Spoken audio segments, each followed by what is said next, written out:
Hello everyone, welcome to Civil Engineering and Stuff. And in today's video lecture, we are going to discuss about irrigation efficiency. Now, there are a number of ways by which the efficiency of irrigation can be defined. In this, the first one is the water conveyance efficiency. And water conveyance efficiency is defined as the ratio of water delivered to the field to the overall water that was diverted from the reservoir. This means that, like in a from the water source, from the water source. This water source can be through a reservoir, can be through a river flowing from the neighboring region. From the water source, the water we need to divert this water to a field. We need to divert this water to a field, or just for sake of better understanding, to multiple fields. Correct? We will divert this water source to multiple fields for irrigation. So to do that, we design various irrigation structures which divert this water or which take this water to their respective destination. Now during this process, as the water is transported from the water source to the field, there are number of losses that take place. Losses like evaporation loss, spillage loss, if it is an irrigation canal constructed over a kacha canal, then we may have the percolation loss and like that. So number of losses take place when the water is diverted from the water source to the field.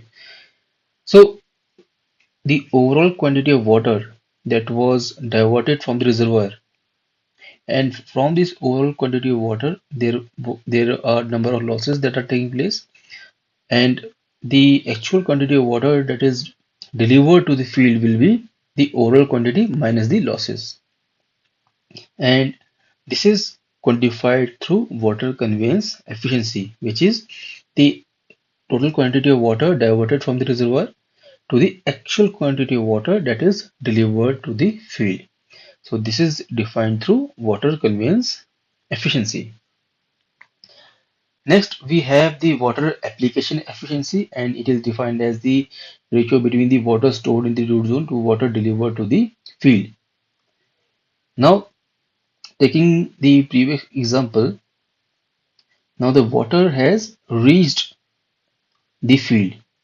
Total quantity of water has reached the field, and this water is now used for the irrigation. Now, once this water is used for the irrigation, so definitely in the field, in the field itself, some quantity of water will again be lost to the various type of losses that take place. So the actual water out of the total water that is delivered to the field, out of this total water that is delivered to the field, the actual quantity of water that is stored in the root zone of the crops that are planted in the field is defined as the water application efficiency. So water application efficiency is the ratio between the overall quantity of water that is delivered to the field to the water stored in the root zone of the crop or a plant that is sown on the field. Alright, so this is your water application efficiency. Then the third one is the water used efficiency, and it is the ratio of the water delivered to the field to the water beneficially used by the crop. Alright, so here again, whatever water that is delivered to the field, out of this water, the net quantity of water that is actually used by the crop for the for the growth purposes is what we call as the water used efficiency. Whatever water that was delivered to the field might be subjected to a variety of losses, and out of that, the water that was actually used, right? Water actually used by the crop. Some water may be lost to evapotranspiration losses and like that. So water that is actually used beneficially by the crop is defined as the water used efficiency. Then we have the water storage efficiency. And water storage efficiency is the ratio between the water required to bring moisture content up to the field capacity of water stored in the root zone. So this means that whatever water that was delivered to the field, we had the water that is delivered to the field, right? So the water was applied on the field.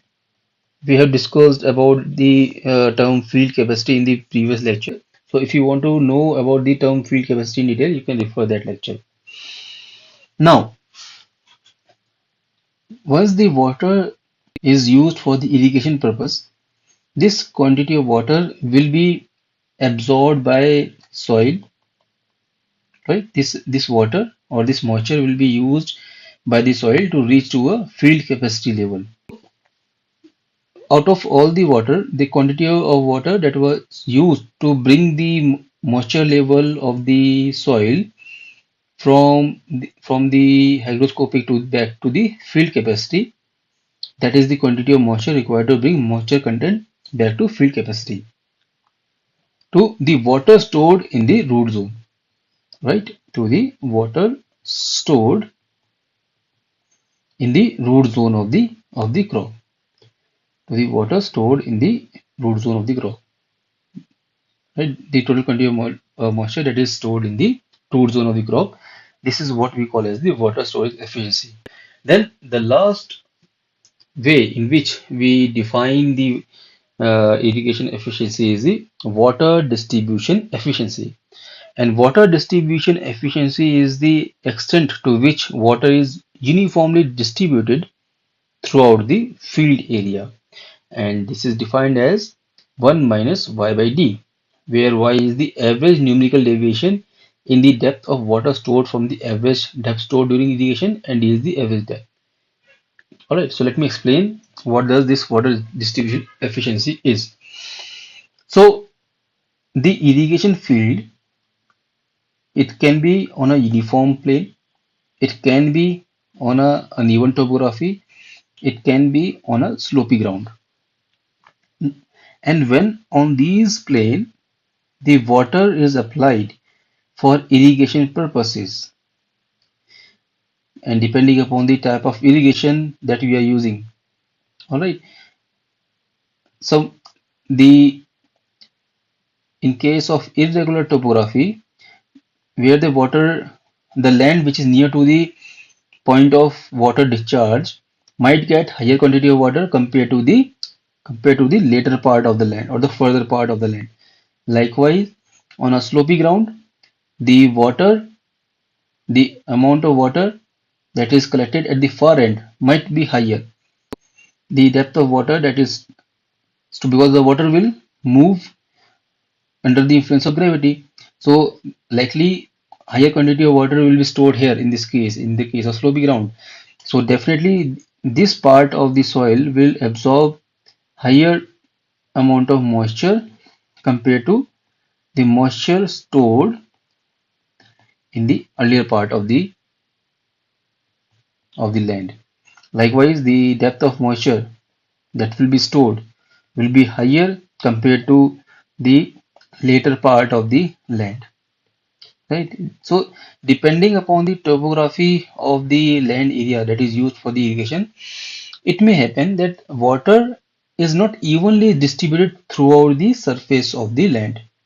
The water is not evenly distributed throughout the surface of the land that for which we have to supply the water for irrigation. So in this case, the water distribution efficiency is a parameter that defines how evenly the water has been distributed, and it is defined by this expression where d is the average depth. What is average depth? Average depth of water that is stored throughout the field, and y is the numerical deviation from this average depth that we have calculated, right? And it is defined as n d is equals to 1 minus y by d.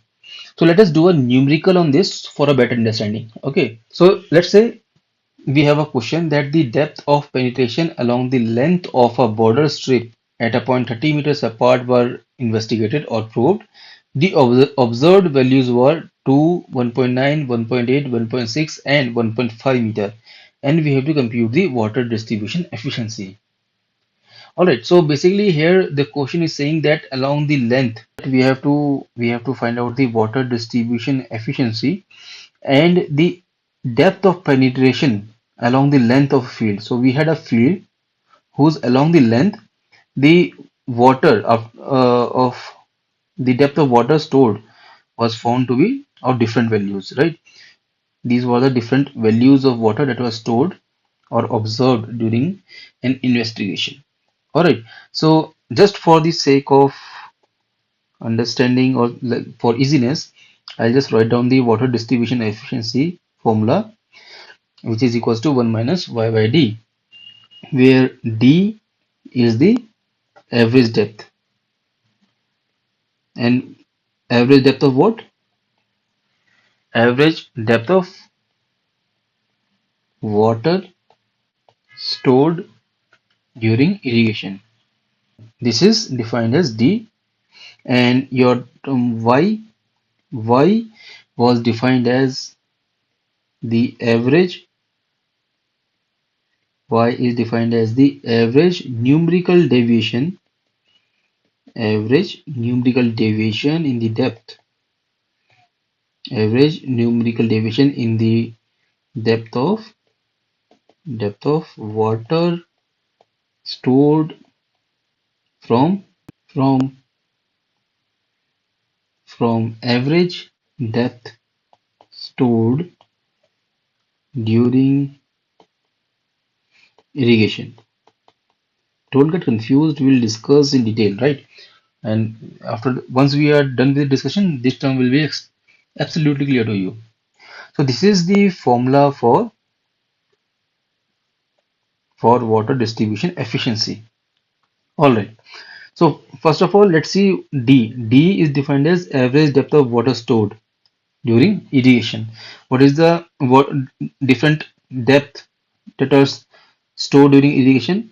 We have D1 as 2 meter, D2 we have 1.9 meter, D3 is 1.8 meter, D4 is 1.6 meter, and D5 is 1.5 meters. These are the different depth. So D is the average depth of the water stored. These are the different depth of water stored value. Correct? So what will be the value of D? What will be the value of D?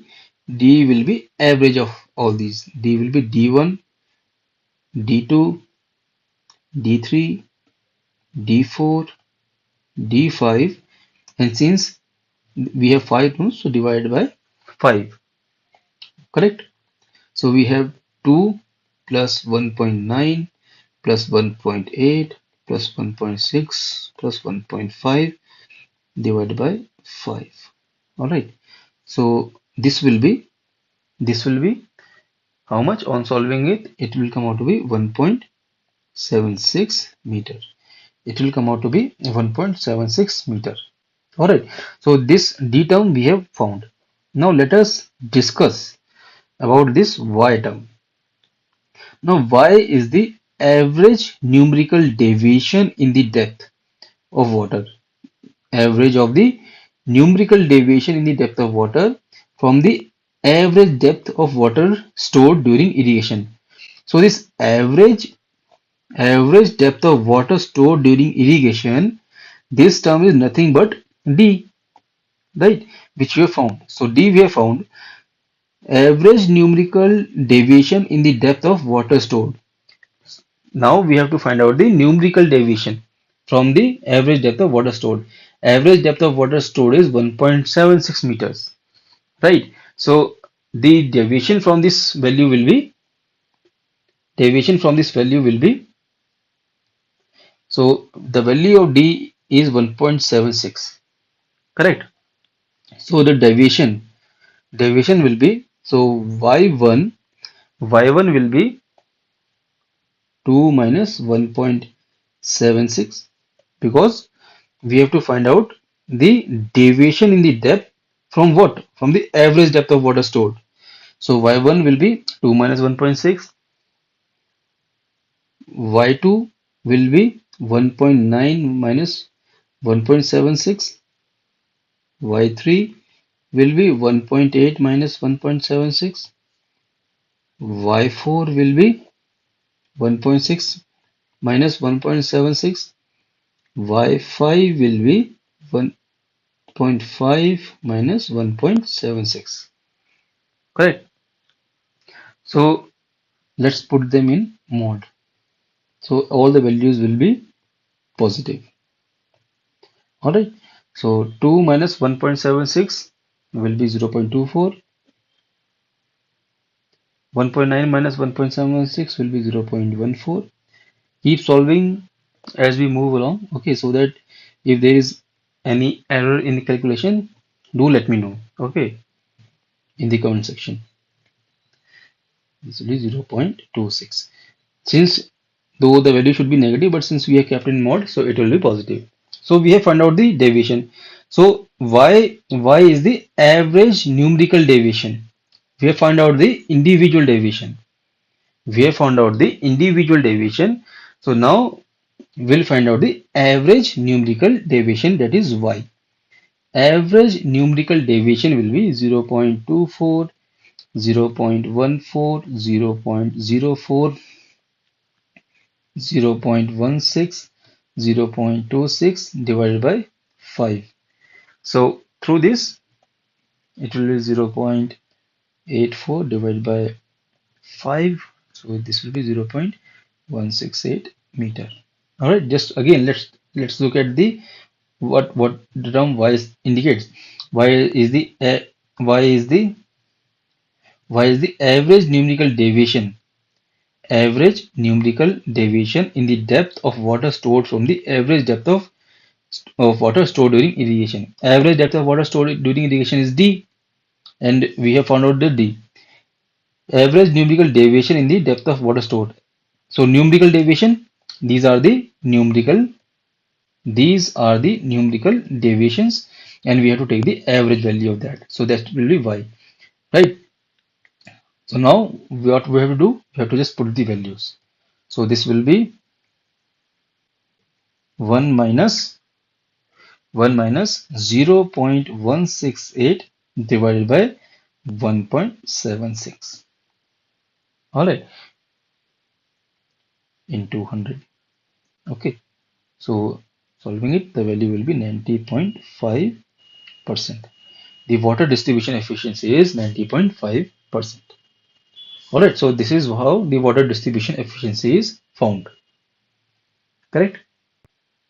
All right, so for today, we'll stop here. We'll stop at this point only.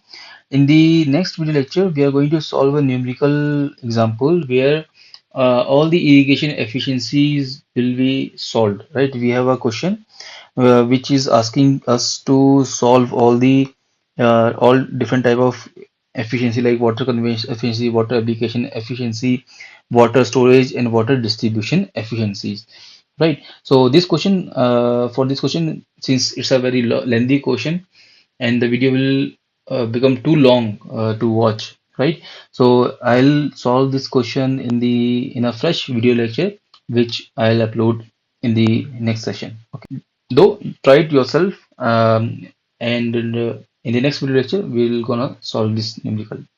All right, so today I'll stop here. I hope the video lecture was useful to you, and if so, like the video, subscribe to the channel for more videos like this, and post your views in the comment section.